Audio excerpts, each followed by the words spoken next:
విధంగా కూడి వచ్చిన మీ అందరికీ కూడా నా హృదయపూర్వకమైన వందనాలు తెలియజేస్తున్నాను. ఈ సమయంలో కొద్ది నిమిషాలు దేవుని వాక్యం పెడతాము. దేవుని సన్నిధికి మందిరానికి అందరూ కూడా ఒక్కొక్క ఉద్దేశంతో చాలా మంది వస్తా ఉంటారంట. మందిరానికి వచ్చే వాళ్ళు ఎలా ఉంటారు అంటే ఒక 4 గుంపులుగా ఉంటారంట. ఈ 4 గుంపులు ఏంటి అంటే బైబిల్ గ్రంథంలో మనం చూస్తాము. మత్తయి సువార్త, మార్కు సువార్త, లూకా సువార్త, యోహాను సువార్త. ఈ 4 సువార్తల్లో కూడా మనం చూస్తే ఇక్కడ మనకు కనపడుతుంది యేసు ప్రభువు చేసినటువంటి అద్భుతాలు, ఆయన యొక్క జననము, ఆయన యొక్క మరణము, ఆయన యొక్క పునరుద్ధానాన్ని గురించి మనం ఈ 4 సువార్తల్లో కూడా చదువుతూ ఉంటాము. ఈ 4 సువార్తల వల్ల 4 గుంపుల ప్రజలు ఉంటారంట. మొదటి గుంపు ఏంటి అంటే మత్తయి సువార్త యొక్క గుంపు. వీళ్ళు ఎలా ఉంటారు అంటే మ్యాట్లు తెచ్చుకుంటారు, సాపలు తెచ్చుకుంటారు. ఏదైనా సభలు పెట్టినప్పుడు, మీటింగ్ పెట్టినప్పుడు సాపలు తెచ్చుకొని కూర్చుని ఏదో వాక్యము విన్నట్లుగా వినేసి వెళ్ళిపోతా, మళ్ళీ సాప తీసుకుని వెళ్ళిపోతూ ఉంటారు. ఇది మొదటి గుంపు. వీళ్ళు వాక్యము చెవులంట వింటారు, కానీ ఒక చెవితో వింటారు, మరొక చెవితో విడిచిపెడతారు. వాక్యము వారి తలపై నుంచి వెళ్ళిపోతూ ఉంటుంది, కానీ మనసులోకి మాత్రము వెళ్ళదు. ఇది మొదటి గుంపు. రెండో గుంపు ఏంటి అని మనం ఆలోచన చేస్తే మార్కు సువార్త యొక్క గుంపు. వీళ్ళు ఎలా ఉంటారు అంటే మందిరానికి వస్తారు, మార్కులు వేస్తా ఉంటారు. ఈరోజు ప్రసంగానికి మార్కులు అని చెప్పేసి మార్కులు వేస్తా ఉంటారు. మార్కులు వేయడం వల్ల నీకు ఎలాంటి ఉపయోగము లేదు, ఎలాంటి ప్రయోజనము కూడా లేదు. వాక్యము విని దాని ప్రకారం మనం జీవిస్తేనే మనకి ఉపయోగం ఉంటుంది తప్ప వాక్యానికి మార్కులు వేస్తే ఉపయోగం ఏమి కూడా ఉండదు. అలాగే ఏమనుకుంటూ ఉంటారు అంటే ఇక్కడ వాక్యం ఏదైనా వారి కోసమే చెప్పబడితే మా కోసమే ఈ వాక్యం చెప్తూ ఉన్నారు. కాకపోతే ఒకవేళ నన్ను గురించి ఒకవేళ ఎవరైనా సేవకులకు ఒకవేళ చెప్పారేమో, అందుకే ఒకవేళ నా ఇంట్లో నా భర్త కానీ, నా భార్య కానీ, మా పిల్లలు కానీ ఎవరైనా ఒకవేళ పాస్టర్ గారితో చెప్పారేమో, లేకపోతే మా పక్కింటి వాళ్ళు ఎవరైనా నా కోసం చెప్పారేమో, అందుకే ఈరోజు నన్ను గురించే వాక్యము చెప్పారు అని చెప్పేసి అనుకుంటూ ఉంటారు. కానీ ఎవరు చెప్పినా కూడా ఒకరు అనుసరించి ఒకరు చెప్తే విని వాక్యాలు చెప్పబడడం అనేది ఎక్కడ కూడా జరిగితే ఇక్కడ నిలబడిన వారిని దేవుడు పరిశుద్ధాత్మ దేవుడు మాత్రమే వారిలో ఉండి మాట్లాడతాడు. ఎవరు మాట్లాడినా కానీ మాట్లాడేది మనిషి కాదు, కానీ పరిశుద్ధాత్మ దేవుడు మాత్రమే వారిలో ఉండి మాట్లాడతాడు. ఈ మైక్ నా చేతిలో ఉంది, దీన్ని నేను ఎలా అయితే పట్టుకుని మాట్లాడుతున్నాను, నేను ఏది మాట్లాడితే అదే మైక్ మీకు వినిపింపజేస్తుంది. అంతే తప్ప ఎలక్షన్ ఏది కూడా ఇది మాట్లాడుతూ, లేకపోతే ఉన్నదాన్ని తీసివేసి, లేకపోతే చెప్పిన దానికి ఇంకొన్ని ఎలక్స్ట్రాలు కలిపి మైకు చెప్పదు. మనం ఏది చెప్తే అదే మైకు చెప్తూ ఉంటుంది. అలాగే ఇక్కడ నిలబడిన వ్యక్తి ఎవరైనప్పటికీ కూడా పరిశుద్ధాత్మ దేవుడు మాత్రమే వారిలో ఉండి మాట్లాడతారు. దేవుడు మాట్లాడకపోతే ఏ వ్యక్తి కూడా మాట్లాడలేదు. కాబట్టి దేవుడు మాత్రమే మీతో మాట్లాడుతున్నాడు అని గమనించి ఈ వాక్యము నా కొరకే అని చెప్పి మనము గ్రహించి దాని ప్రకారంగా జీవించినప్పుడు మనకి ఉపయోగం ఉంటుంది. కాబట్టి మొదటి గుంపు ఏంటి అంటే మార్కులు వేసేటటువంటి గుంపు. రెండవ గుంపు. ఇప్పుడు మూడో గుంపు ఏంటి అంటే లూకా సువార్త యొక్క గుంపు. ఇప్పుడు మీరు ఎలా ఉంటారు అంటే మందిరానికి వస్తారు, దిక్కులు చూస్తా ఉంటారు, అటు ఇటు చూస్తూ ఉంటారు, పక్క వాళ్ళు ఎలా ఉన్నారు అని చెప్పేసి చూస్తా ఉంటారు. నా పక్కన కూర్చున్నాము, ఎలాంటి చీర కట్టుకుంది, ఎలా ఉంది అని చెప్పేసి చూస్తూ ఉంటారు. లేకపోతే నిలబడినటువంటి ప్రసంగికులు ఎలా ఉన్నారు, వారి వస్త్రధారణ ఎలా ఉంది, ఎలాంటి బట్టలు వేసుకున్నారు, ఆమె కట్టుకున్న చీర ఎలా ఉంది, అలాంటి చీర నా పీరు వాళ్ళు ఒకటైనా ఉందా లేదా అని చెప్పేసి కట్టుకున్న బట్టల కోసము ఎలా తయారయ్యారు అని చెప్పేసి చూస్తూ ఉంటారు. మరి కొంచెం మంది మందిరం ఎలా ఉంది, మందిరంలో సౌండ్ ఎలా ఉంది అని చెప్పేసి ప్రతిదీ కూడా చూస్తా ఉంటారు. కాబట్టి చూసేటటువంటి వారు మూడవ గుంపు. నాలుగవ గుంపు ఏంటి అంటే యోహాను సువార్త యొక్క గుంపు. యేసు ప్రభువుకి 12 మంది శిష్యులు ఉన్నారు. ఇప్పుడు 12 మంది శిష్యుల్లో కూడా యేసు ప్రభువును ఎంపిక చేసుకున్నటువంటి వ్యక్తులు, ఇప్పుడు ప్రాముఖ్యమైనటువంటి వ్యక్తులు ఎవరు అంటే పేతురు, యాకోబు, యోహాను. ఈ ముగ్గురు కూడా దేవుడు ఎక్కువ ప్రాధాన్యత వారికి ఇస్తూ ఉండేవారు. ఎక్కడికి వెళ్ళినా కూడా వారు ముగ్గురిని వెంట తీసుకుని వెళ్తూ ఉండేవారు. కాబట్టి ఈ ముగ్గురు కూడా యేసు ప్రభువుకి ప్రత్యేకమైనటువంటి వ్యక్తులు. వారిలో యోహాను దేవుడికి ప్రియమైనటువంటి శిష్యుడుగా ఉన్నాడు. యేసు ప్రభువు యొక్క రంగును ఆడుకున్నటువంటి శిష్యుడుగా యోహాను మనకి కనపడతా ఉన్నాడు. ఇప్పుడు యోహాను ఎలాంటి వాడు అంటే దేవుని ప్రేమించేటటువంటి వాడు. ప్రతి ప్రసంగాన్ని కూడా తీసుకుని ఒక మెట్టు దేవుడికి దగ్గరగా చేరినటువంటి వాడు. మనం ఎన్నో ప్రసంగాలు వింటూ ఉంటాం, కానీ ప్రతిదీ కూడా మర్చిపోతా ఉంటాం. ఇప్పుడు మనం ఎంతకాలం నుంచి ప్రసంగాలు వింటున్నాం చెప్పండి. ఎప్పటి నుంచో మనం ప్రసంగాలు వింటూ ఉన్నాం, కానీ ఒక ప్రసంగం వల్ల కూడా మనకి మార్పు అనేది రాలేదు. మన జీవితాలు ఏమాత్రము కూడా మారలేదు. కొన్ని సాక్ష్యాలు మనం వింటూ ఉన్నప్పుడు చెప్తూ ఉంటారు, నేను ఒకే ప్రసంగం విన్నానండి, ఒక్క ప్రసంగంతోనే నా జీవితము మారిపోయిందని చెప్పేసి చెప్తూ ఉంటారు. కానీ మనమైతే ఎన్నో ప్రసంగాలు విన్నాం, కానీ మనకి మార్పు అనేది ఏమి కూడా లేదు. కాబట్టి వాక్యం ద్వారా మనకు దేవుని చెంతకు నడిపించబడాలి. యోహాను ఎలాంటి వాడు అంటే దేవుని ప్రేమించినటువంటి వాడు.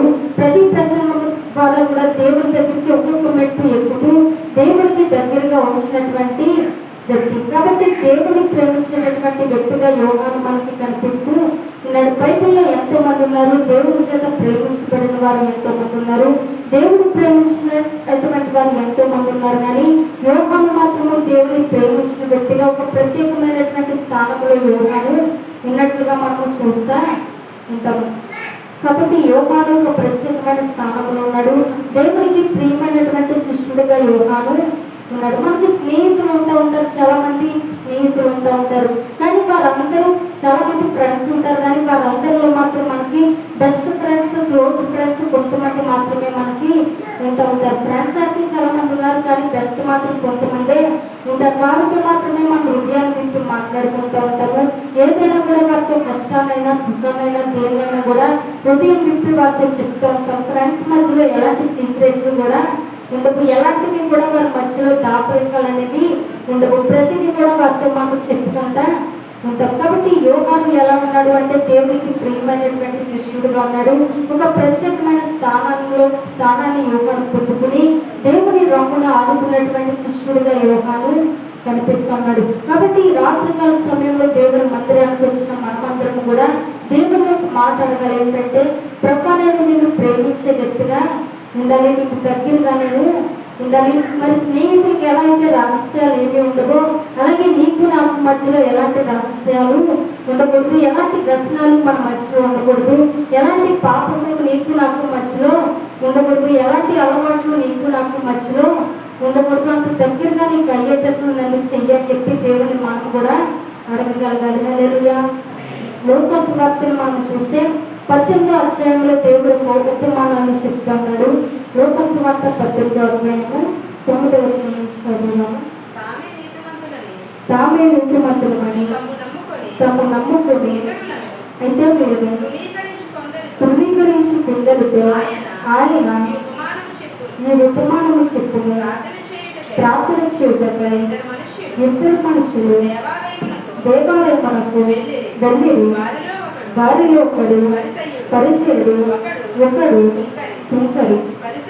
పరిచయుడు నిలువబడి, దేవా నేను చోరులను అన్యాయస్తులను వ్యభిచారులైన ఇతర మనుషుల వలనైనను నీ సుంకరి వలనైనను ఉండనందుకు నీకు కృతజ్ఞతాస్తుతులు చెల్లించుచున్నాను. వారములకు 2 మార్లు ఉపవాసము చేయించు, నా సంపాదన అంతటిలో 10వ వంతు చెల్లించుచున్నానని తనను తాను ప్రార్థించుచుండెను. అయితే సుంకరి దూరముగా నిలిచింది, ఆకాశము వైపు కన్నులెత్తుటకైన ధైర్యము చాలక రొమ్ము కట్టుకునిచు, దేవా పాపినైన నన్ను కరుణించమని పలికెను. అతని కంటే ఇతడు నీతిమంతుడిగా తీర్చబడి తన ఇంటికి వెళ్ళినని నీతో చెప్పుచున్నాను. చూడండి, ఇక్కడ యేసు ప్రభువుకు ఉపమానం చెప్తా ఉన్నారు. కొన్ని ఏదైనా మనకు చెప్తా ఉన్నప్పుడు, కొన్ని వాస్తవాలు మనకు చెప్తా ఉన్నప్పుడు, ఏదైనా మనకి అర్థం కావాలి అంటే దానికి ఒక ఉపమానాలు చెప్పి ఉపమాన రూపంగా దానిని వివరిస్తే చాలా బాగా అర్థమయ్యే అవకాశము ఉంటుంది. కాబట్టి యేసు ప్రభువు ప్రసంగాలు చేసే సమయంలో ప్రతిదీ కూడా ఉపమానం లేకుండా ఏది కూడా చెప్పలేదు, ఉపమానాలు చెప్తూ ఉండేవారు. కాబట్టి ఇక్కడ మనం చూసినటువంటి ఉపమానాలు ఇద్దరు వ్యక్తులు ప్రార్థన చేస్తూ ఉన్నారు. వారి ఇద్దరు వ్యక్తుల ప్రార్థన జీవితం ఎలా ఉంది, వారి యొక్క ఆత్మీయ స్థితి ఎలా ఉంది, వారు వేరు వేరు జీవితాలు కలిగి వేరు వేరు ప్రార్థనలు కలిగి ఉన్నట్లుగా మనకి ఇద్దరు వ్యక్తుల్ని మన ముందు ఉదాహరణగా ఆయన ఉంచుతున్నాడు. ప్రార్థన ఎలా చేయాలి, ప్రార్థన ఎలా చేయగలరు అనేది దేవుడు మనకి తెలియజేస్తూ ఇద్దరు వ్యక్తుల్ని కూడా దేవుడు మనకు ఉపమానంగా ఉంచుతున్నాడు. ప్రార్థన అనేది దేవుడు మనకు ఇచ్చినటువంటి శక్తివంతమైన అలాగే ప్రతి క్రైస్తవుడికి ప్రతి విశ్వాసానికి కూడా ప్రార్థనని దేవుడు మనకి ఇచ్చున్నాడు. అయితే ప్రార్థన ఎలా చేయాలో ఎలా చేయకూడదో మనకు తెలియకపోతే దాని వల్ల ఉపయోగం అనేది కూడా లేదు. ఇప్పుడు షాప్ ఉందనుకోండి, షాపుకి మనం దానికి కాయగూరలు కట్ చేయడానికి కానీ లేకపోతే ఏదైనా కాయలు కట్ చేయడానికి కానీ మనము ఉపయోగించుకుంటాం. జాగ్రత్తగా మనం దాన్ని కట్ చేస్తే కాయలు కట్ అవుతే వాటిని కట్ చేసుకోవడానికి షాప్ మనకి ఉపయోగపడుతూ ఉంటుంది. అది సరిగ్గా మనకు దాన్ని ఉపయోగించలేదనుకోండి, సరిగ్గా ఉపయోగించుకోకపోతే మన చెయ్యి కట్ అయ్యే అవకాశము ఉంది. కాబట్టి ప్రార్థన కూడా దేవుడు మన చేతిలో పెట్టాడు. అయితే దాన్ని మనం ఎలా చేయాలో తెలియకపోతే దాని వల్ల ఉపయోగం కూడా లేదు. ఫోన్ ఉందనుకోండి, ఒక కాస్ట్లీ ఫోన్ మన చేతిలో ఉంది. ఇప్పుడు దానిలో చాలా యాప్స్ ఉంటాయి. ఉన్నప్పటికీ కూడా ఒకవేళ ఎంతమందితో ఫోన్ మాట్లాడే అవకాశం ఉన్నప్పటికీ కూడా దాంట్లో ఛార్జింగ్ లేదనుకోండి, దానివల్ల ఉపయోగం ఉందా? ఫోన్ అయితే చాలా కాస్ట్లీ ఫోనే కాబట్టి అది పనిచేయడం కానీ అర్థం కాదు, అది పనిచేస్తుంది. కానీ దాంట్లో బ్యాటరీ లేకపోతే ఛార్జింగ్ లేకపోతే దానివల్ల ఉపయోగం ఏమీ కూడా లేదు. కాబట్టి ప్రార్థనని దేవుడు మనకి ఇచ్చున్నాడు. ఈ ప్రార్థన మనం ఎలా చేయాలో మనకు తెలియకపోతే దానివల్ల మనకు ఉపయోగం అనేది ఏమీ కూడా లేదు. కాబట్టి ఇక్కడ ఇద్దరు వ్యక్తులు మనం చూస్తూ ఉన్నాము. ఇద్దరు కూడా మందిరానికి వచ్చున్నారు. మీరు మంచి ఉద్దేశంతోనే దేవుడి యొక్క మందిరానికి వచ్చి ఉన్నారు. సుంకరి పరిచయుడు ఉన్నాడు. ఇద్దరు కూడా దేవుని మందిరానికి ప్రార్థన చేయడానికి వచ్చినట్టుగా మనము చూస్తున్నాం. ఇప్పుడు మందిరానికి చాలా మంది వస్తూ ఉంటారు. కొంతమంది ఏమో మంచి ఉద్దేశాలతో దేవుని సన్నిధికి వస్తూ ఉంటారు. కొంతమంది ఏమో దురుద్దేశాలతో దేవుని యొక్క సన్నిధికి వస్తా దక్కించి మనం దేవుని వాక్యం నేను వినాలి, దేవుని వాక్యం విని దర్శించబడాలని చెప్పి వచ్చేవారు కొంతమంది. మరి కొంచెం మంది ఎలా వస్తారు అంటే, మా అమ్మ నన్ను బలవంతం చేస్తుంది, మా నాన్న నన్ను బలవంతం చేస్తూ ఉన్నాడు, లేకపోతే మందిరానికి వెళ్ళకపోతే నా భార్య నేను పగలపోతున్నాను, ఆవిడకి గోడ నేను భరించలేకపోతున్నాను అని చెప్పి ఏదో ఆవిడ గోడ భరించలేక బలవంతంగా వచ్చి కూర్చున్న వారు కొంతమంది ఉంటారు. కొంతమంది ఏమో దేవుడి వాక్యం వినాలి, ఈ రోజు నేను దర్శించబడాలని చెప్పి ఆసక్తిగా మందిరానికి వచ్చేవారు కొంతమంది ఉంటారు. రకరకాల ఉద్దేశాలతో మందిరానికి వస్తారు. కొంతమంది ఎలా వస్తారు అంటే, ఈ రోజు వాక్యంలో ఏదో ఒక తప్పు నేను పట్టుకోవాలి, వాక్యం మొత్తం విని ఎలా మాట్లాడతారో ఏంటో చూడాలి, ఏదో ఒక తప్పు నేను పట్టుకోవాలని చెప్పి తప్పులు వెతకడానికి వచ్చేవాళ్ళు కొంతమంది ఇంకా తప్పులు పెట్టే వాళ్ళు ఈ రోజుల్లో ఉన్నారు, ఆ రోజుల్లో కూడా ఉన్నారు. యేసు ప్రభువు చెప్తూ ఉన్నప్పుడు కూడా తప్పులు ఎత్తే వాళ్ళు చాలా మంది అప్పట్లో కూడా ఉన్నారు. కాబట్టి తప్పులు పట్టుకోవడానికి వచ్చేవారు కొంతమంది, బలవంతంగా వచ్చేవారు కొంతమంది, అయితే దేవుడి వాక్యం వినాలని చెప్పి ఆసక్తితో వచ్చేవారు కొంతమంది. రకరకాల ఉద్దేశాలతో దేవుడి యొక్క మందిరానికి వస్తా ఉంటారు. ఇప్పుడు ఈ పరిచయుడు సుంకరిని మనం చూస్తే వీరిద్దరూ కూడా ఒక మంచి ఉద్దేశంతోనే దేవుడి మందిరానికి వచ్చారు. దేవుడి మీద ప్రేమతోనే వీరు వచ్చారు. వీరి హృదయంలో విశ్వాసం ఉంది కాబట్టి ప్రార్థన దేవుడికి చెయ్యాలి అని చెప్పి వచ్చారు.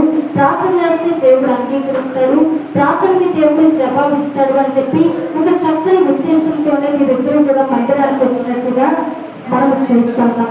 అయినప్పటికీ కూడా వచ్చి మీరు ఎలాంటి ప్రార్థన చేస్తున్నారు అంటే భక్తులు వచ్చిన ఒకసారి చూడండి.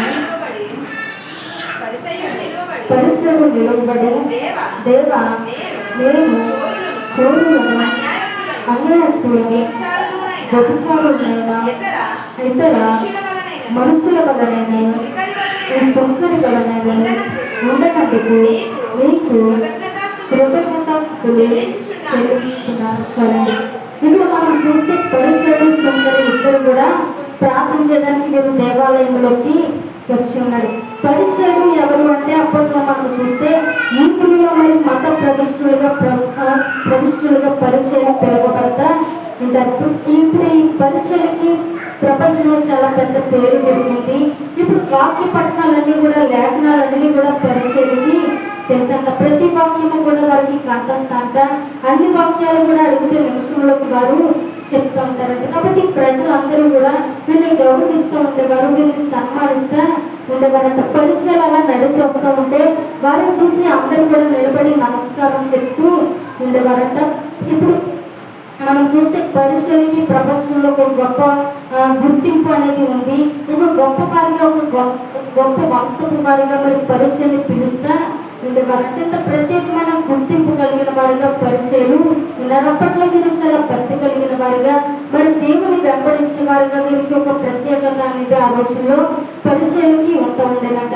మరి సుంకరి ఎవరు అంటే ట్యాక్స్ వసూలు చేసేటటువంటి వ్యక్తి. ప్రజల దగ్గర అన్యాయంగా వారు వసూలు చేస్తే కనికరం లేకుండా వారి కష్టాన్ని అన్యాయంగా వారు దోచుకుంటూ ఉండేవారు. అంటే మీరు పాపులుగా ఉన్నారు, భక్తి లేని వారుగా మీరు ఉన్నారు. కాబట్టి వీరికి ఎలాంటి గుర్తింపు కూడా సుంకరికి లేదు. కానీ ఈ ఇద్దరు వ్యక్తులు కూడా మందిరానికి వచ్చారు. ఇద్దరు కూడా ప్రార్థన చేయాలని చెప్పి మంచి ఉద్దేశంతో మీరు వచ్చారు. కానీ మనం చదివిన వాక్య భాగం చూస్తే పరిచయుడు నిలబడి దేవాలయ చోరులను అన్యాయస్తులను వ్యభిచారులైన ఇతర మనుషుల వలెనైనను ఈ సుంకరి వలెనైనను ఉండనందుకు నీకు కృతజ్ఞతాస్తుతులు చెల్లించుతున్నారు. ఇప్పుడు పరిచయుడు ప్రార్థన చేస్తా ఉన్నాడు. ప్రభువా అని చెప్పి దేవానికి కన్నులెత్తి ప్రార్థన చేస్తా ఉన్నాడు. మనము దేవుని యొక్క సన్నిధికి వచ్చినప్పుడు దేవుని వైపు మాత్రమే మన దృష్టి నిలిపితే, దేవుడిని మాత్రమే మనం చూడగలిగితే మన ప్రార్థన చాలా కరెక్ట్ గా ఉంటుంది. కానీ పక్కన అటు ఇటు చూడడం చాలా మందికి అలవాటుగా ఉంటుంది. ఈ వ్యక్తి కూడా దేవుని వైపు చూస్తే ప్రార్థన చాలా సరిగ్గా ఉండేది. కానీ దేవుని వైపు చూడకుండా అటు ఇటు చూస్తూ ఉన్నాడు. చాలా మంది చేసే పని ఇదే. మన ఇంట్లో పిల్లలు ఎక్కడికి వెళ్తున్నారో ఎలా తిరుగుతున్నారో మనకు తెలియదు. కానీ పక్కింటి పిల్లలు ఎక్కడెక్కడ తిరిగి వస్తున్నారో అన్ని మనకు బాగా తెలుస్తూ ఉంటాయి. మన జీవితంలో మన పరిస్థితుల మీద అవగాహన ఉండదు. కానీ పక్క వాళ్ళ ఇంట్లో ఏం జరుగుతుందని చెప్పి పక్క వాళ్ళ మీద మనకు చాలా ఇంట్రెస్ట్ పెడతా ఉంటారు. కానీ దేవుడు నిన్ను గురించి లెక్కడుంటాడు. నీకు ఇచ్చిన నీ జీవితాన్ని గురించి దేవుడు లెక్కడుంటాడు. నీ యొక్క మరి కుటుంబాన్ని గురించి నువ్వు లెక్క చెప్పాలి. నీ యొక్క సమయాన్ని గురించి నువ్వు లెక్క చెప్పాలి. నీకు ఇచ్చిన తలాంతుని గురించి నువ్వు లెక్క చెప్పాలి. ప్రతి ఒక్కరు కూడా దేవుని ఎదుట నిలబడి మనల్ని గురించి మనము దేవునికి లెక్క అప్పగించవలసిన సమయం ఉంది. కాబట్టి దేవుడు ప్రతిదీ కూడా ఆయన లెక్క అడుగుతాడు. మన జీవితాన్ని గురించి దేవుడు లెక్క అడుగుతాడు. మన యొక్క కుటుంబాన్ని గురించి దేవుడు లెక్క అడుగుతాడు. మన యొక్క సమయాన్ని గురించి దేవుడు లెక్క అడుగుతాడు. దేవుడు మనకు ఇచ్చినటువంటి ధనాన్ని మనం ఎలా వాడుకుంటున్నాము, ఎలా ఖర్చు పెడుతున్నామో కూడా దేవుడు లెక్క అడుగుతాడు. మన రక్షణ మనం ఎలా కొనసాగిస్తున్నాము, రక్షణ సువార్తను మనం ఇతరులకి ఎలా ప్రకటిస్తున్నామని కూడా దేవుడు లెక్క అడుగుతాడు. ఈ వ్యక్తి తన కంటే పక్కన ఉన్న వాళ్ళ మీద ఎక్కువ ఆసక్తి చూపిస్తా ఉన్నాడు. ప్రార్థన మళ్ళీ సార్ 11 వచ్చిన చదివాము. పరిచయుడు నిలువబడి దేవా నేను చోరులను అన్యాయస్తులను వ్యభిచారులనైనా ఇతర మనుషుల వలనైనా ఈ సుంకరి వలనైనా ఉండనందుకు నీకు కృతజ్ఞతాస్తుతులు చెల్లించుకున్నాను. చాలండి. ఇతను అనుకుంటా ఉన్నాడు, ఇప్పుడు నేను ఈ చోరుల వలె లేను, అన్యాయస్తుల వలె నేను లేను, వ్యభిచారుల వలె నేను లేను, ఇదిగో సుంకరి వలె నేను అంటే ఆ వ్యక్తి అనుకుంటా ఉన్నాడు ఇంక మీరు రక్షణ పొందరు, ఇంక మీరు మారరు. కాబట్టి నిత్య రాజ్యానికి మీరు పాత్రులయ్యే అవకాశము లేదు. ఇంక మీరు మారని చెప్పేసి ఈ వ్యక్తి అనుకుంటా ప్రార్థన చేస్తా ఉన్నాడు. తీర్పు తీరుస్తా ఉన్నాడు. ఎలా ప్రార్థన చేస్తే మనం కూడా అనుకుంటూ ఉంటాం, ఇంకొకసారి నా బట్టి చాలా పెద్ద భక్తి చేస్తా ఉన్నాను, నేను చాలా ప్రార్థన పర్రాన్ని, ఇంకా నా ఎంత ఎవరు కూడా లేరు, నా ఎంత విశ్వాసంగా ఉండేవారు ఎవరు కూడా లేరు, దేవునికి నా ఎంత నమ్మకంగా ఇచ్చేవారు కూడా ఎవరు లేరని చెప్పేసి ఒక్కొక్కసారి మనల్ని మనం హెచ్చించుకుంటూ నేనే గొప్ప అన్నట్లుగా మనం కూడా ఒక్కొక్కసారి ఫీల్ అవుతా ఉంటాం. ఈ పరిచయుడు కూడా అదే అనుకున్నాడు, నా ఎంత గొప్ప ఎవరు లేరు, ఈ అన్యాయస్తుల వల్లే నేను ఉండట్లేదు, లేకపోతే వ్యభిచారుల వల్లే నేను ఉండట్లేదు, సుంకర్ల వల్లే మరి సుంకరి వల్లే నేను ఉండట్లేదు, నేను చాలా పరిశుద్ధంగా ఉంటున్నాను, మరి వారానికి 2 మార్లు నేను ఉపవాసం చేస్తా ఉన్నాను, నా పదువు కొంత అంతా కూడా దేవుడికి నేను చెల్లిస్తా ఉన్నానని చెప్పి అతనిలో తాను అనుకుంటా ఉన్నాడు. మనం కూడా మనుషులు తక్కువ చేస్తూ ఉంటాం, మీరు నాకంటే కూడా చాలా భక్తిహీనులుగా ఉన్నారు, నా యొక్క ప్రార్థన వీరికి రాదు, నా యొక్క భక్తి జీవితం వీరికి లేదని చెప్పి మనం అనుకుంటూ ఉంటాం. కానీ ఏదో ఒకవేళ నీకంటే నీతిమంతులుగా వారే తీర్చబడి దేవుని దృష్టికి వారే నీతిమంతులై ఒకవేళ పరలోకానికి నీకంటే ముందుగా వారే వెళ్ళొచ్చేమో ఎవరికేం తెలుసు. కానీ ఈ వ్యక్తి అనుకుంటూ ఉన్నాడు నా అంత లేడని చెప్పి వారిని గురించి తీర్పు తీరుస్తా ఉన్నాడు. మనము తీర్పు తీర్చేవారిగా క్రైస్తవులు ఎప్పుడు కూడా ఉండకూడదు. మనము తీర్పు తీర్చబడినా కూడా పర్వాలేదు, మనం ఎవరిని కూడా ద్వేషించేవారుగా ఉండకూడదు. మనము ద్వేషించబడే స్థితిలో ఉన్నా కూడా పర్వాలేదు, ఎవరిని కూడా మనం బాధించేవారుగా ఉండకూడదు. ఒకవేళ ఎవరైనా మనల్ని బాధించినా పర్వాలేదు. పరిచయుడు ఏం చేస్తూ ఉన్నాడు అంటే తీర్పు తీరుస్తా ఉన్నాడు. అందరికీ కూడా తీర్పు తీరుస్తూ ఉన్నాడు. కానీ దేవుడు మాత్రమే ఇద్దరికి తీర్పు తీరుస్తా ఉన్నాడు. మనం అందరికీ తీర్పు తీరుస్తూ ఉంటే ఒక విషయాన్ని మనం గుర్తుపెట్టుకోవాలి. మనకు తీర్పు తీర్చే వ్యక్తి కూడా ఉన్నాడు. ఆయన మనందరికీ కూడా తీర్పు తీరుస్తూ ఉన్నాడని మనము గుర్తుపెట్టుకోవాలి. పరిచయం అందరికీ కూడా తీర్పు తీరుస్తూ ఉన్నాడు. కానీ దేవుడు మాత్రం ఈ వ్యక్తికి తీర్పు తీరుస్తా ఉన్నాడు. కాబట్టి దేవుడికి తెలుసు మన నమ్మకత్వం ఎంత ఉందో దేవుడికి తెలుసు, మన విశ్వాసం ఎంత ఉందో దేవుడికి తెలుసు, మన యథార్థత ఎంత ఉందో దేవుడికి తెలుసు, మన యొక్క భక్తి జీవితం ఎంత ఉందో దేవుడికి తెలుసు.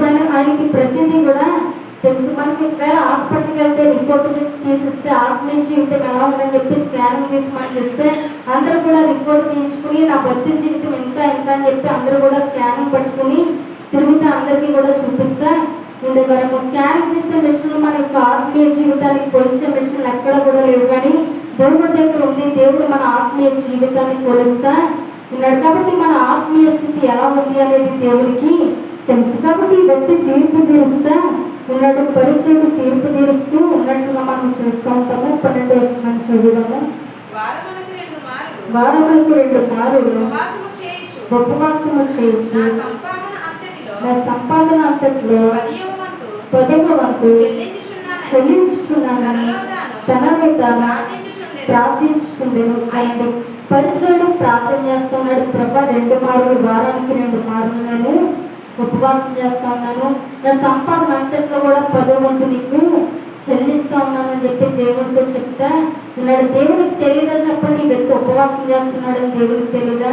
లేకపోతే 10వ వంతు అంతా కూడా చెల్లిస్తున్నాడనే విషయం దేవుడికి తెలీదా? ఎలా ఈ వ్యక్తి ఏం చెప్తా ఉన్నాడు అంటే దేవుడికి తనలో ఉన్నటువంటి మంచిని మాత్రం చెప్తా ఉన్నాడు. చెడు చెప్పట్లేదు. కానీ ఏదైతే మంచి కార్యాలు చేస్తున్నాడో ఆ మంచిని మాత్రం దేవుడితో చెప్తా ఉన్నాడు. కొంతమంది ఎలా ఉంటారు అంటే దేవుడికి ఏదో తెలియదు అన్నట్లు, మనం ఏదో ఇన్ఫర్మేషన్ ఇస్తున్నాం అన్నట్లు వారి గురించి వీరి గురించి పట్టుకుని వెళ్ళి ప్రభా వారు ఎలాగా వీరు ఎలాగా అని చెప్పేసి దేవుడితో మనం చెప్తా ఉంటాం. కానీ ప్రతిదీ కూడా దేవుడికి తెలిసి వ్యక్తి మంచి చెప్తా ఉన్నాడు. కానీ చెడు మాత్రం ఎక్కడ కూడా చెప్పట్లేదు. తనలో ఉన్న మంచిని గురించి మాత్రమే దేవుడితో చెప్పుకుంటూ ఉన్నాడు. నిజానికి ఆదివారం మందిరానికి వచ్చారనుకోండి, మందిరానికి ఒకవేళ ఆదివారం వచ్చాడు అనుకుందాం.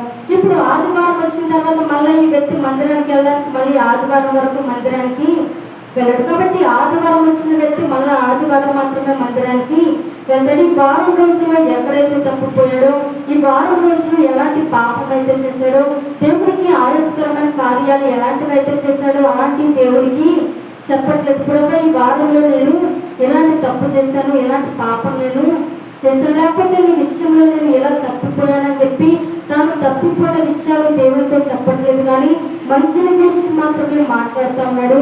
అంటే ఈ వ్యక్తి ఎలా ఉన్నాడు అంటే తాను హెచ్చించుకునేటటువంటి ఈ వ్యక్తిగా ఉన్నాడు. తాను హెచ్చించుకుంటున్నాడు. మిగిలిన వాళ్ళందరినీ కూడా తృణీకరిస్తూ ఉన్నాడు. అందరినీ కూడా కింద చూపు చేస్తా ఉన్నాడు. నేనే గొప్పవాణని చెప్పేసి హెచ్చించుకుంటూ ఉన్నట్లుగా మనం చూస్తూ ఉన్నాము. కాబట్టి ఆత్మీయ గర్వం అనేది ఇతరులో ఉన్నట్లుగా మనము చూస్తూ ఉన్నాం. కాబట్టి ఆత్మీయ గర్వం మనలో కూడా ఒక్కొక్కసారి ఉంటుంది. బాగా పాటలు పాడే వాళ్ళు ఉంటే చాలా జాగ్రత్తగా ఉండాలి. ఎందుకంటే ఆత్మీయ గర్వం లోపలికి ప్రవేశిస్తూ ఉంటుంది. బాగా పరిచయం చేసేవారు ఉంటే చాలా జాగ్రత్తగా ఉండాలి. ఎందుకంటే ఆత్మీయ గర్వం అనేది మనలో ప్రవేశిస్తూ ఉంటుంది. దేవుడి కొరకు బాగా వాడబడేవారు ఉంటే చాలా జాగ్రత్తగా ఉండాలి. ఒకవేళ ఎక్కువ ప్రార్థన చేస్తూ ఉంటే చాలా జాగ్రత్తగా ఉండాలి. ఎందుకంటే ఆత్మీయ గర్వం మనలోనికి వస్తూ ఉంటుంది. అందుకే యాకోబు రాసిన పత్రిక 4వ అధ్యాయంలో ఒక మాట ఉంది, చదువుదాము. యాకోబు రాసిన పత్రిక 4వ అధ్యాయంలో 6వ వచనం చూద్దాం. యాకోబు రాసిన పత్రిక 4వ అధ్యాయంలో 6వ వచనంలో అందుచేత దేవుడు అహంకారులను ఎదిరించి దీనులకు కృప అనుగ్రహించును అని లేఖనము చెప్పుచున్నది. చాలండి. దేవుడు అంట అహంకారులను ఎదిరిస్తాడట, దీనుల కంట ఆయన కృప అనుగ్రహిస్తాడట. దేవుడు దీనుల్ని లేవనెత్తుతాడు. దీనుల పక్షంగా దేవుడు ఉంటాడు. దీనులకి దేవుడు కృప అనుగ్రహించేవాడిగా ఉంటాడు. అహంకారం మనసు కలిగిన వారిని అహంకారులు అంట దేవుడు ఎదిరిస్తాడంట. నిజానికి మనం దేవుడే మనల్ని ఎదిరించాడు అనుకోండి, దేవుడే మనల్ని తగ్గిస్తే మనల్ని ఇంకా లేవనెత్తే వాళ్ళు ఎవరు కూడా ఉండరు. ఒకవేళ దేవుడే మనల్ని తగ్గిస్తే, మనల్ని పైకి లేకపోతే వాళ్ళు ఎవరు ఈ ప్రపంచంలో మనకి ఉండరు. ఈ పరిశుద్ధుడు అనుకుంటా ఉన్నాడు తాను హెచ్చించుకునేటటువంటి పనులు పరిచయాలు ఉన్నాడు. ఇప్పుడు దేవుడు అంటూ ఉన్నాడు, నువ్వు హెచ్చించుకునే పనులు ఉన్నావు, అదే పనులు నువ్వు ఉండు, నేను తగ్గించేటటువంటి పనులు నేను ఉంటాను. ఎవరైతే తాను హెచ్చించుకుంటారో వారు తగ్గించబడతారు. కాబట్టి దేవుడు అహంకారులు ఎదిరిస్తాడు, దీనులకైన కృప అనుగ్రహిస్తాడు. ఒకవేళ దేవుడే నిన్ను ఒకవేళ ఎదిరిస్తే చాలా కష్టమైనటువంటి పరిస్థితి. దేవుడి చేత మనం ఎదిరించబడితే, దేవుడి చేత మనల్ని తగ్గించబడితే, మనం చెయ్యి అందించేవారు, మనల్ని లేవనెత్తేవారు ఎవరు ఉండరు. ఒకవేళ దేవుడు నిన్ను ఎదిరిస్తే, దేవుడే నిన్ను తగ్గిస్తే, నీ పక్షంగా ఒకవేళ ఎంతమంది ఉన్నా, ఎన్ని వందల మంది, ఎన్ని కోట్ల మంది నీ పక్షంగా ఉన్నా, దేవుడు తగ్గిస్తే నిన్ను ఎవరు కూడా పైకి లేవనెత్తలేరు, ఎవరు కూడా నిన్ను హెచ్చించలేరు. దేవుడు వాక్యంలో చెప్తా ఉన్నాడు, ఎవరైతే గర్భం హృదయంతో ఉంటారో, ఎవరైతే ఆత్మీయ గర్భంతో ఉంటారో అలాంటి వారిని నేను ఎదిరిస్తాను అని దేవుడు చెప్తా ఉన్నాడు. దేవుడు అహంకారులు ఎదిరించి దీనుల కంటే ఆయన కృప చూపిస్తాడంట. హల్లెలూయా. ఈ వ్యక్తి ఆత్మీయ గర్భంతో ఈ వ్యక్తి ఉంటే, మరి తర్వాత రెండో వ్యక్తి ఉన్నాడు. ఆ వ్యక్తిని చదివినాక 11వ వచనం. అయితే సుంకరి దూరముగా నిల్చుండి ఆకాశము వైపు కన్నులెత్తుటకైన ధైర్యము చాలక రెండు పట్టుకొచ్చు, దేవా పాపినైన నన్ను కరుణించమని పలికించండి. ఇప్పుడు సుంకరి ప్రార్థన చేస్తా ఉన్నాడు. ఏమని ప్రార్థన చేస్తా ఉన్నాడు అంటే, ఆకాశము వైపు కన్నులెత్తుటకైనా కూడా అతనికి ధైర్యము చాలలేదు. ఇప్పుడు ఆ వ్యక్తి ప్రార్థన చేస్తా ఉన్నాడు. ఒకవైపు దేవుడి వైపు చూస్తా ఉన్నాడు, ఒకవైపు ఒక పక్కనేమో తాను చూసుకుంటా ఉన్నాడు. తన తప్పులన్నీ కూడా తనకి అర్థమవుతూ ఉన్నాయి. ఏ విషయంలో అతను తప్పిపోయాడో అతనికి గ్రహింపు వచ్చింది. గ్రహింపు వచ్చిన తర్వాత దేవుడి సన్నిధిలో ప్రతి తప్పులు కూడా ఒప్పుకుంటూ ఉన్నాడు. మనం కూడా దేవుడి సన్నిధికి వచ్చిన తర్వాత మనం ఏ విషయాలు తప్పిపోయామో దేవుడి సన్నిధిలో మనము ఒప్పుకునే వారు ఉండాలి. సుందరి ప్రార్థన చేస్తున్నాడు, ప్రతి తప్పుని కూడా ఒప్పుకుని ప్రార్థన చేస్తున్నాడు. ఆకాశం వైపు కన్నులెత్తడానికి కూడా అతనికి ధైర్యము సరిపోలేదని మనం వాక్యంలో చూస్తా ఉంటాం. కాబట్టి మందిరానికి వచ్చేటప్పుడు మనం ఎలా ఉండాలి అంటే, దేవుడి వైపు మాత్రమే మనం చూసేవారుగా ఉండాలి. సుంకరి దేవుడి వైపు మాత్రమే చూస్తూ ప్రార్థన చేస్తా ఉన్నాడు. దేవుడి వైపు మనం చూడాలి, కానీ మన చుట్టూ ఉన్న వారి వైపు మనం ఏమాత్రం కూడా చూడవద్దు. మందిరానికి వచ్చిన తర్వాత మన పక్క వారి వైపు మనం చూస్తా ఉంటాం. ఒక రోజు అంతా ఒక మందిరానికి ఒక పాస్టర్ గారి దగ్గరికి ఒక విశ్వాసం వచ్చానంట. అయ్యగారు, ఈ రోజు నుంచి నేను మందిరానికి రానండి అని చెప్పేసి పాస్టర్ గారితో అందంట. ఎందుకంటే ఈ వ్యక్తి మరి పక్కన మందిరంలోకి అంతా బాధించేవారు, ఈమెను ద్వేషించేవారు కూడా అదే మందిరానికి వస్తా ఉన్నారంట. కాబట్టి నన్ను బాధించేవారు, నన్ను హింసించేవారు కూడా ఇదే మందిరానికి వస్తున్నారు కాబట్టి, వారు ఉన్నారు కాబట్టి నేను రాను అని చెప్పేసి అనుకుని పాస్టర్ గారితో చెప్పిందంట. పాస్టర్ గారు, ఈ రోజు నుంచి నేను మందిరానికి రాకూడదని చెప్పేసి అనుకుంటున్నానండి అని చెప్పేసి చెప్పిందంట. కానీ సేవకుడు ఒక విశ్వాస సంఘం నుంచి బయటకు వెళ్ళిపోతూ ఉంటే, మరి కష్టపడి కట్టిన సేవకుడికి చాలా బాధ అనేది ఉండదు. ఈ విశ్వాసం వేళ తప్పిపోతే, మరి ఆత్మీయ జీవితం నుంచి దిగజారిపోతే మళ్ళా దేవుళ్ళలోకి వ్యక్తి రాలేదేమో అని చెప్పేసి సేవకుడు చాలా బాధపడతా ఉంటాడు. సరే పాస్టర్ గారు ఆమెతో అన్నాడంట, అమ్మ సరే మానద్దే మానవులే కానీ నేను నీకు ముందు ఒక పని చెప్తాను, ఆ పని నువ్వు చెయ్యి అని చెప్పేసి పాస్టర్ గారు ఆమెతో చెప్పారంట. చెప్పిన తర్వాత ఏం చెప్పారంటే, ఒక గిన్నెలో నువ్వు నీళ్లు నింపుకొని, గిన్నె నిండా నీళ్లు నింపుకొని, దాని మీద ఎలాంటి మూత లేకుండా నువ్వు ఆ గిన్నెను పట్టుకుని మందిరం ముడి చుట్లు కూడా నువ్వు తిరుగు అని చెప్పేసి పాస్టర్ గారు చెప్పారంట. చెప్పిన తర్వాత సరే పాస్టర్ గారు చెప్పినట్టుగా ఆ గిన్నె నిండా నీళ్లు నింపుకొని మందిరం ముడి చుట్లు కూడా ఆమె తిరుగుతా ఉందంట. తిరుగుతా ఉన్నప్పుడు గిన్నెలో నీళ్లు కదులుతాయి లేదా చెప్పండి? కదులుతాయి. నిజానికి ఒక చుక్కన్న కూడా కింద పోయే అవకాశం ఉంటుంది. కాబట్టి ఆమె ఎక్కడ కూడా ఒక చుక్క కూడా కింద పడకుండా నువ్వు తిరగాలని చెప్పేసి పాస్టర్ గారు చెప్పారు. కాబట్టి ఒక చుక్క కూడా కింద పోకుండా ఆ గిన్నె వైపు చూస్తూ ఎక్కడ మరి పక్కకు చూస్తూ ఉంటే ఎక్కడ నీళ్ళు పోతాయని చెప్పి చాలా జాగ్రత్తగా గిన్నె వైపే ఆమె చూస్తూ చుట్లు కూడా ఆమె తిరిగేసిందంట. తిరిగేసి పాస్టర్ గారి దగ్గరికి వచ్చిందంట.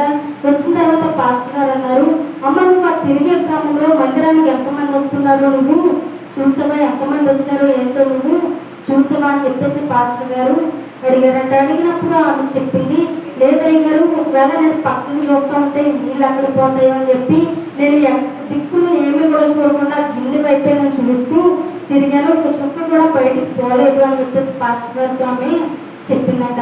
చెప్పినప్పుడు ఇదే విధానంలో మందిరంలో ఉండాలి. ఎటువైపు కూడా నువ్వు దిక్కులు చూసే వ్యక్తిగా నువ్వు ఉండకూడదు. ఎవరు వస్తున్నారు, ఎవరు పోతున్నారు, నా పక్కన ఎలాంటి వారు ఉన్నారు అని చెప్పి చూడకూడదు. దేవుడి వైపు మాత్రమే నీ దృష్టి, దేవుడి మందిరానికి వచ్చేటప్పుడు దేవుడి మీద మాత్రమే నీ దృష్టి ఉండాలి అని చెప్పేసి పాస్టర్ గారు చెప్పారంట. కాబట్టి దేవుడి మందిరానికి వచ్చేటప్పుడు మన పక్కన ఎవరు ఉన్నారు, మన పక్కన నాకు నచ్చిన వాళ్ళు కూర్చున్నారా, నచ్చలేని వాళ్ళు కూర్చున్నారా, ఇది కాదు మనం చూడాల్సింది.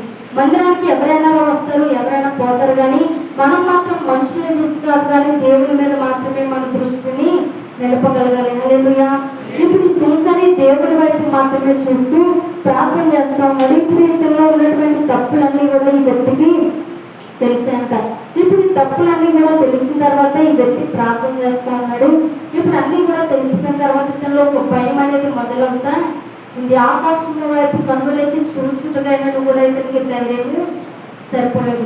ఒకవేళ దేవుడికి నువ్వు దగ్గరగా వస్తే, దేవుడితో నువ్వు దగ్గరగా ఉంటే, దేవుడిని దగ్గరగా ఉన్నప్పుడు నువ్వు దేవుడిని చూడడానికి కూడా చాలా భయపడతా ఉంటావు. నిజానికి భయం అనేది నీలో ఉంటుంది. దేవుడికి దూరంగా ఉన్నవారు ఎలా పడితే అలా జీవిస్తూ ఉంటారు, ఇష్టానుసారంగా బ్రతుకుతూ ఉంటారు. ఎలా జీవించినా కూడా పర్వాలేదులే అని చెప్పేసి అనుకుంటా ఉంటారు. కానీ దేవుడికి దగ్గరికి వచ్చినప్పుడు నీకు భక్తి ఉంటుంది, భయం ఉంటుంది. భయభక్తితో నువ్వు జీవిస్తూ ఉంటావు. అదే దేవుడికి ఒకవేళ నువ్వు దూరంగా ఉంటే ఎలా జీవించినా ఏం పర్లేదని చెప్పేసి నువ్వు అనుకుంటా ఉంటావు. ఏం పర్లేదని అని చెప్పేసి అనుకుంటే అగ్నితో ఆటలాడితే చాలా ప్రమాదం అంటే. అగ్ని ఏం చేస్తుంది, మనిషిని కాల్చి వేస్తుంది. మనం వెలిగించిన ఒక చిన్న అగ్గిపుల్ల అయినా ఆ చిన్న అగ్గిపుల్ల చాలా మంటని కలుగు చేస్తుంది. చుట్టూ ఉన్న దాని అంతటినీ కూడా చిన్న అగ్గిపుల్లే కాల్చి వేస్తుంది. కాబట్టి దేవుడితో మనం మాట్లాడే వారిగా ఉంటే దేవుడు మనల్ని కాల్చి వేస్తాడు. అగ్ని దగ్గరికి చెత్త వచ్చింది అనుకోండి, చెత్త వచ్చిన తర్వాత చెత్త ఏమవుతుంది, కాలిపోతే కాలిపోయి బూడిది అయిపోతుంది. కాబట్టి నువ్వు ఒకవేళ పాపంలో జీవిస్తూ ఉంటే, ఒకవేళ నువ్వు నష్టంలో, ఒకవేళ దేవుడిని ఆయాసపెట్టే కార్యాలు, దేవుడికి విరోధమైనటువంటి కార్యాలు నువ్వు చేస్తే దేవుడు నిన్ను కాల్చి వేస్తాడు అనే విషయాన్ని మనము గుర్తుపెట్టుకోవాలి. ఒకవేళ నువ్వు బంగారం వల్లే ఉంటే, పరిశుద్ధంగా నువ్వు జీవిస్తే అగ్నిలో పడవేయబడినప్పుడు శుద్ధ సువర్ణం వల్లే మనకు మార్చబడతాం. అదే ఒకవేళ పాపంలో ఉంటే, ఒకవేళ పాపపు లోకాశలతో శరీరాశలతో పాపంలో నువ్వు జీవిస్తూ ఉంటే అగ్ని దగ్గరికి వచ్చినప్పుడు అగ్ని నిన్ను కాల్చి వేస్తుందని మనము గ్రహించగలగాలి. కాబట్టి సుంకరి దేవుని దగ్గరికి వచ్చిన తర్వాత అతనికి భయం కలుగుతూ ఉంది. ఆకాశం వైపు కన్నులు ఎత్తుకుతానని కూడా అతనికి ధైర్యము సరిపోలేదు. ఇప్పుడు ఆ వ్యక్తి చెప్తా ఉన్నాడు, తనలో ఉన్నటువంటి బలహీనతలన్నీ కూడా శంకరి గ్రహించుకున్నాడు. అతనిలో ఉన్నటువంటి బలహీనతలన్నీ కూడా అతనికి తెలిసినట్లుగా మనము చేస్తా ఉన్నాం. గ్రహించుకొని ప్రార్థన చేస్తా ఉన్నాడు. ప్రభా, పాపనైనటువంటి నన్ను కరుణించమని చెప్పి దేవుడి సన్నిధిలో ప్రార్థన చేస్తూ ఉన్నాడు. తన తప్పులు ఏమైతే ఉన్నాయో దేవుడి సన్నిధిలో ఒప్పుకుంటూ ఉన్నాడు. మనం కూడా దేవుడి సన్నిధికి వచ్చినప్పుడు మన యొక్క పాపాన్ని మనం దేవుడి సన్నిధిలో ఒప్పుకోవాలి. వారమంతా ఎలా మనం తప్పిపోయామో దేవుడి సన్నిధిలో మనము ఒప్పుకునే వారిగా ఉండాలి. అంతేగాని మనల్ని ఆశీర్వదించు ప్రభు అంటే దేవుడి సన్నిధిలో అది కూడా ఉంది. దేవుడి సన్నిధికి వచ్చే వారిని దేవుడు ఆశీర్వదిస్తాడు. కానీ దానికంటే ముందు మనము దేవుడి సన్నిధిలో మన యొక్క పాపాన్ని మనము ఒప్పుకోవాలి. పాపాన్ని ఒప్పుకొని ప్రార్థన చేసినప్పుడు మనం యోగ్యమైన వారిగా, యోగ్యులుగా మనము తీర్చిదిద్దబడతాం. హల్లెలూయా. కాబట్టి క్షమాపణ సుంకరి దేవుని అడుగుతా ఉన్నాడు. కాబట్టి దేవుడి సన్నిధిలో దేవుని క్షమాపణ అడిగేటటువంటి మనసు మనకి ఉండాలి. చాలాసార్లు మనము ఎవరికైనా వ్యతిరేకంగా మనం పాపం చేస్తే వారిని క్షమాపణ అడగడానికి కూడా మనకి ఇష్టము ఉండదు. ఎందుకంటే వారి దగ్గర నేను ఎందుకు తగ్గించుకోవాలి, వారి దగ్గర నేను ఎందుకు క్షమాపణ అడగాలని చెప్పేసి మనము అనుకుంటూ ఉంటాం. కానీ మన కంటికి కనిపించే మనుషుల్ని మనం క్షమించమని అడగలేకపోతే ఇంకా దేవుడిని మనం ఎలా అడగగలుగుతాం చెప్పండి. మన మనుషుల్ని క్షమించమని మనం అడగలేనప్పుడు మన కంటికి కనబడినటువంటి దేవుడిని మనము అడగలేము. కాబట్టి దేవుడి సన్నిధిలో మనం తగ్గించుకోగలిగిన వారు ఉండాలి. ఒకవేళ మనం ఎవరికైనా విరోధంగా పాపం చేస్తే వారిని క్షమించమని మనం అడగాలి. దేవుడి సన్నిధిలో దేవుడికి మనం విరోధంగా పాపం చేసినా కూడా ప్రభు నన్ను క్షమించు అని చెప్పి దేవుడి మనకు క్షమాపణ అడగగలగాలి. సుంకరి మరి క్షమించు ప్రభా, పాపులని నన్ను కరుణించు అని చెప్పి ప్రార్థన చేసిన తర్వాత 14 వచనము, అతని కంటే ఇతడు నీతిమంతుడిగా తీర్చబడి తన ఇంటికి వెళ్ళనని నీతో చెప్పుచున్నాను.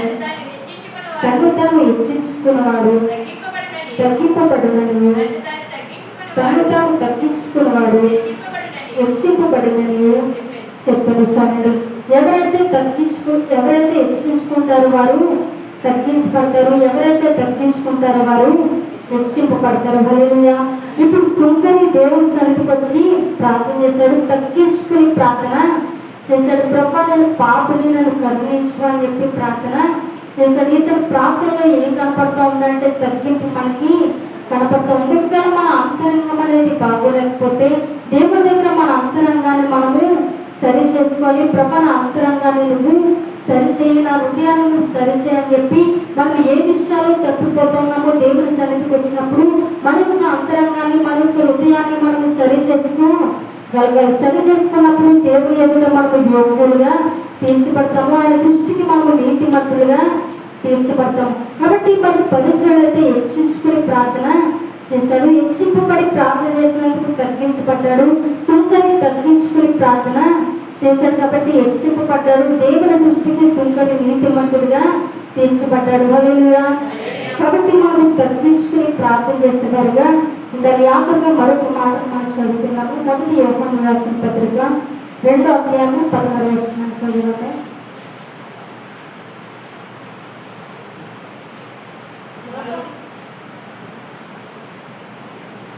మొదటి యోహాను రాసిన పత్రిక 2వ అధ్యాయము 16వ వచనం. లోకములో ఉన్నదంటే అనగా శరీరాశి, నేత్రాశి, జీవపుటంబము తండ్రి వలన పుట్టినవి కావు, అవి లోక సంబంధమైనవి. చాలండి. ఇక్కడ మనకి శరీరాశ, నేత్రాశ, జీవపు తంపం కనపడతా ఉన్నాయి. ఇవన్నీ కూడా తండ్రి నుంచి పుట్టినవి కాదు, కానీ లోకంలో నుంచే పుట్టినవి. ఇవన్నీ కూడా లోక సంబంధమై ఉన్నవని మనకు చదువుతా ఉన్నాం. కాబట్టి పరిశుద్ధుడు హెచ్చించుకుని ప్రార్థన చేశాడు. అంతా నా యొక్క జ్ఞానము ప్రభా, నేనే కరెక్ట్గా ఉంటున్నాను, నీ సన్నిధిలో నేనే నిజాయితీగా ఉంటున్నాను, ఉపవాసం చేస్తా ఉన్నాను, పదవులు చెల్లిస్తా ఉన్నానని చెప్పి హెచ్చించుకుని ప్రార్థన చేస్తా ఉన్నాడు. దేవుని సన్నిధికి మనం వచ్చినప్పుడు మన యొక్క విషయాలు అన్నీ కూడా దేవుని సన్నిధికి ప్రభా నువ్వే అని దేవుడికి అప్పగించాలి. మనం ఏది సాధించినా కూడా ప్రభా కేవలము నీ కృపే, నీ వల్ల మాత్రమే ఇది నాకు సాధ్యమైందని చెప్పేసి మనకు దేవునికి చెప్పగలగాలి. ప్రభా ఈ రోజు నేను ఏమై ఉన్నా కూడా అది నీ కృప తప్ప మరొకటి ఏది కూడా నాకు లేదు అని చెప్పి దేవునికి మనం అప్పగించగలగాలి. చాలా మంది ఎలా ఉంటారు అంటే ఏదైనా చిన్నది సాధిస్తే నా జ్ఞానము, నా తెలివి అంతా నాదే అని చెప్పేసి నా జ్ఞానం వల్ల నేను సంపాదించుకున్నాను, నా తెలివి వల్ల నేను సంపాదించాను, లేకపోతే నా అండబలము, నా కొండబలం అని చెప్పి వారిని వారే హెచ్చించుకుంటూ ఉంటారు, వారిని వారే పైన పెట్టుకుంటూ ఉంటారు, దేవుడు మాత్రం కింద పెట్టేవారుగా ఉంటారు. కానీ దేవుడి మందిరానికి వచ్చినప్పుడు మనల్ని మనం హెచ్చించుకోవడం కాదు, మనల్ని ఏమై ఉన్నా కూడా అది ప్రభా నీ వల్ల అని చెప్పి దేవుడు మనం హెచ్చించేవారుగా ఉండాలి. దేవుడిని మనం మహిమపరిచేవారుగా ఉండాలి, దేవుడిని మనం గణపరిచేవారుగా ఉండాలి. మనకంతా కూడా దేవుడికి మనం ఆరోపించేవారుగా ఉండాలి. అట్టి కృప దేవుడు మనందరికీ కూడా అనుగ్రహించిన గాక. అందులో లేచి నిలబడి ప్రార్థన చేస్తున్నాం.